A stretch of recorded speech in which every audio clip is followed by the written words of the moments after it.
আসসালামু আলাইকুম প্রিয় দর্শক, আজকে আমি আপনাদের সঙ্গে আলু দিয়ে হাঁসের মাংস ভুনা ও চালের আটার রুটি রেসিপি শেয়ার করব।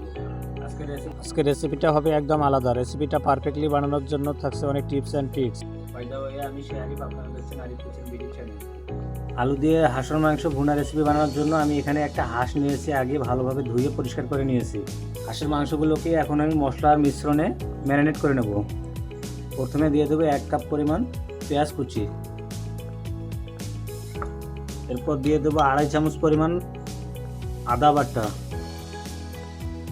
2 চামচ পরিমাণ দিয়ে দেবো রসুন বাটা, 1.5 চামচ পরিমাণ দিয়ে দেবো লবণ,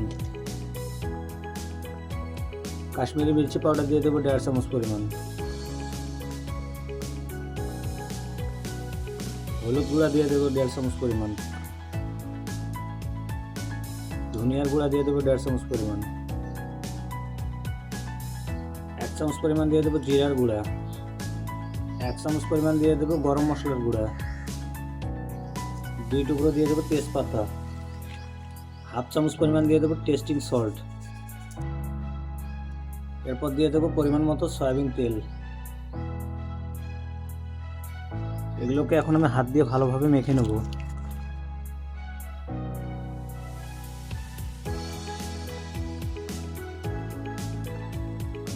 এখন মাংসগুলোর মধ্যে পরিমাণ মতো পানি দিয়ে ঢাকনা দিয়ে ঢেকে দেব।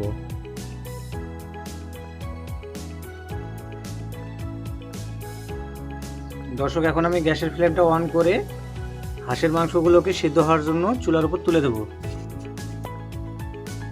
দর্শক, হাঁসের মাংসটা সিদ্ধ হতে হতে আমি এদিকে চালের আটার রুটি বানানোর জন্য ডো বানিয়ে নেব।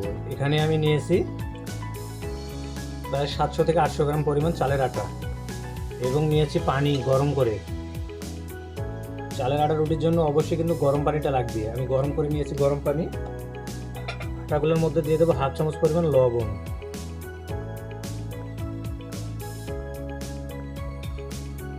এখন আমি গরম পানিগুলো অল্প অল্প করে দিয়ে একটা ডো বানিয়ে নেব।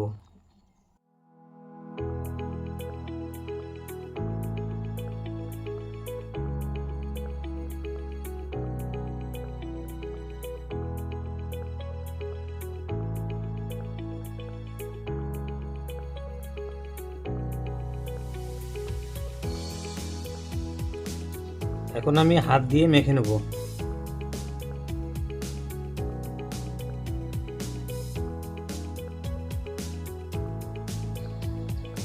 দর্শক, আবার চালের আটার ডোটা রেডি হয়ে গেছে। এটাকে রেস্টে রাখা যাবে না, এটা ডাইরেক্টলি ভাবে বেলনা দিয়ে বেলে নিতে হবে। তাই আমি ডাইরেক্টলি এগুলোকে বেলনা দিয়ে বেলে নেব। রুটিগুলো ডাইরেক্টলি বেলে নিতে হবে, তা না হলে পরে বেললে রুটিগুলো ভাজার সময় অনেকটাই শক্ত হয়ে যাবে।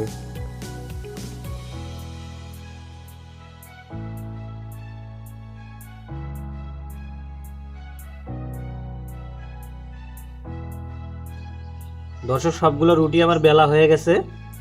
এগুলোকে এখন আমি সাইডে রেখে দেবো। দর্শক, এখন আমি ঢাকনা খুলে মাংসগুলোকে কষিয়ে নেব।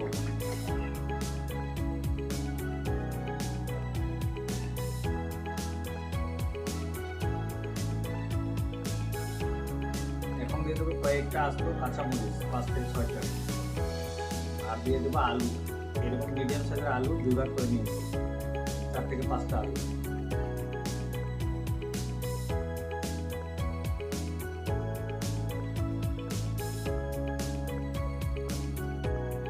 আলুগুলো দেওয়া হয়ে গেছে, এখন আমি আলু এবং মাংসগুলোকে ভালোভাবে কষিয়ে নেব। দর্শক, আলু এবং মাংসগুলো কষানো হয়ে গেছে। আমি পরিমাণ মতো পানি দিয়ে সিদ্ধ হওয়ার জন্য এগুলোকে ঢাকনা দিয়ে ঢেকে দেবো।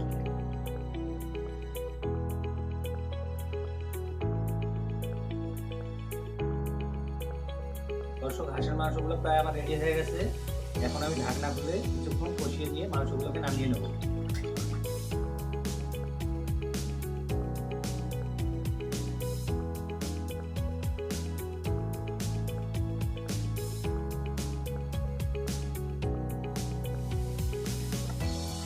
আমি প্যান তুলে দেবো চুলার উপরে। এই প্যানের মধ্যে আমি ডাইরেক্টলি রুটিগুলোকে সেঁকে নেব।